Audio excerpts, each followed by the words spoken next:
We are the Automation and Instrumentation Laboratory. So the laboratory is composed of these advanced computers, and we have here two CNC machines. These computers are used for CAD and some 3D modeling design of these machine parts.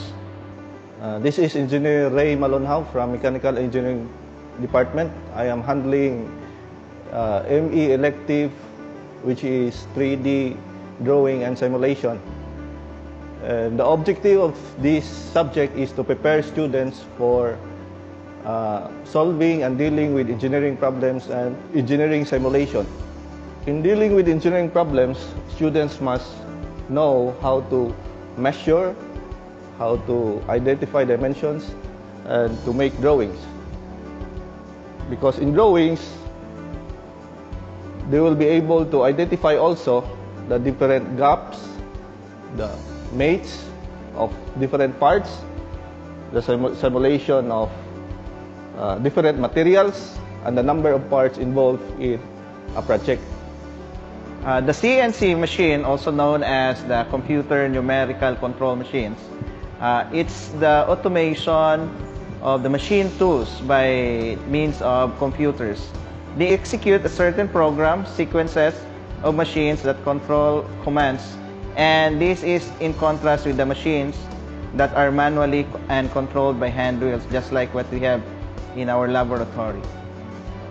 The CNC lathe machine, it cuts work pieces while they are rotated. It's fast, it's precise, and it actually uses indexable tools and drills. It is effective for complicated programs designed to make parts that would be infeasible to make for the manual lathe machines. And the programming side, it uses G codes and M codes to do the program. And for the milling machine, it's just like similar to a lathe. It uses the same program, but somehow it translates some specific numbers and letters to move the spindle. And the functions include face milling, shoulder milling, tapping, drilling, and it can do even turning. And the advantages of the CNC machines are, of course, it produces precise components, it is reliable, and of course the production cost would be less labor because you only need one operator or machinist, and it is quite safe, very safe compared to the manual machines. And there is that advantage, what we call the design retention.